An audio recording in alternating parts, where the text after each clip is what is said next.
Nirmala kenyam ka nasan content ba raisin ba kaling ka Nor Online TV raja balinga jan gwas me akur mutu kan tam are wisha ka kuma ka kali baye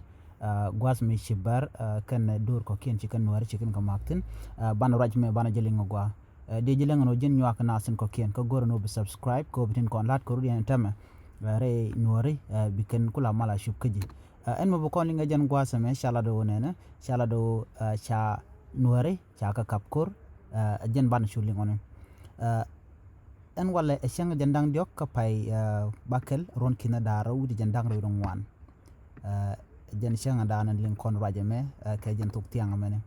nuartin tere wecha ka kuma ka kalibaye cha ka kapkur ber kan dor tin ko kien tishimat ka ber te ka dor tishimat ka ber antama re wecha ka kinya ki ka kuma tishibar ka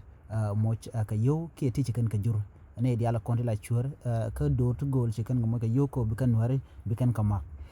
pan cha ga dang die kan nuari kene wuna dang raw cha kanak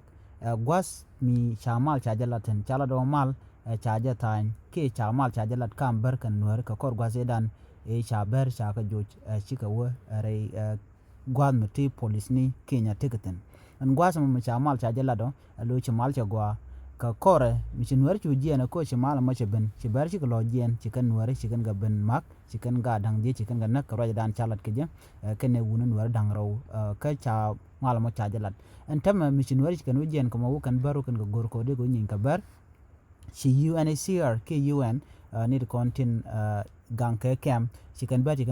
kan go guardian tela barmate ka kalibaye gwada danan chicken na chicken nekten alona mo cha ka tar nuari chicken nuari chicken kanak ka do bana chalat keje en wale ke jen tuk tianga me chalat no shibar chicken nuari nyok me kan ka kan dor ko kien de chicken rodian mat no chicken rodian mat chicken nuari kan gam hak wad kum ditetin ka do bana chalat keje chalat no kor jatin ke jen kor gwasen paiwa kamber kana nuari kana dor kien de ko kien rewi ke kinya ka kuma kem ka kalibaye tegam kon kulin gwaseme te gabro mi cha go chara do te ke ber ti jel ga me ti cha kep kuma kinya kan jel kan ga me lo to kan ga non ka kinya tinan kan ka re wuce ka kuma ke ka kalibaye ko de kan war de kan ko nak cha ber ton tama cha ka kep ka cha ka yen cha roje mo cha jalat ka ci kan lat bo kan ber ka klavaos ni ken ke go da kon la kan writing ka do badana cha ne ken cha kep ko je ci kuma kinya cha ka kep ko ni to te jel ka me tone en kuran tuok ka gambele kam nuari kana ber chikana nangre wich ka kinya gwas me ba ko loktin adoran chal ke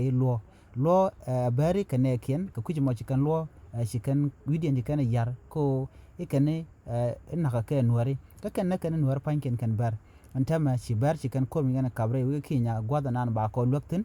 namo agenda ande roda kane di chal ke lo tini misika la kana raja no ete ka berte lat ke je ka nuare ka ber kana den kon jeng kana long la kare dien la kana ya la duine ne ko ken antama chi lo kana ne kon la ber chika mat chikan nuare chikan ka chu kapkur kana dial kon chikan widen chikana yar re kem ka kalibaye ka kuma antama jala do kor jatin yene ko la nuare da gwano de yen yat re wujin yuni ko de yen rik kon lat ko ruden tama de yen kanen kan dor shwale bar dung dien cha jien ka kamandana gorke ne won ke mala gorke kon war la widien la mala tiaga no biken mal biken no ke bi ko rudien chowo ko ne ti chi ko tunga ji mar kadan kene ti kene ti nang na tele ka loj men ne ko la ditken ne ti gwar ken tele gor tele ram chi dit ka ber ken dial la ken mun la kaj mun la bang mi sha tok la kana las la chi man ngai ka gambela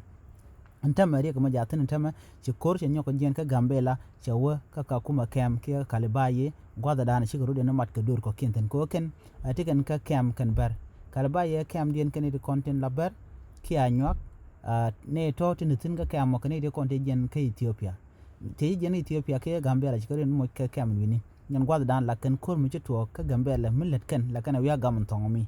no mo jien dan le roden tama re kormo kan pegnen content chana kine kon chamo ko boran tama ka jen kalibaye kan la duno januar sha kamak ban raja din bu kon le ni ling de ji jogono jin nyak ne tin ko kien ko ne menta me rek mo to kan tama ka kuma kem kam nuari kana ber ka beran kon shurien mat kene ko kien biya video ni ken biya ga jeg duno chan go de nyak ya kel gen video ni ken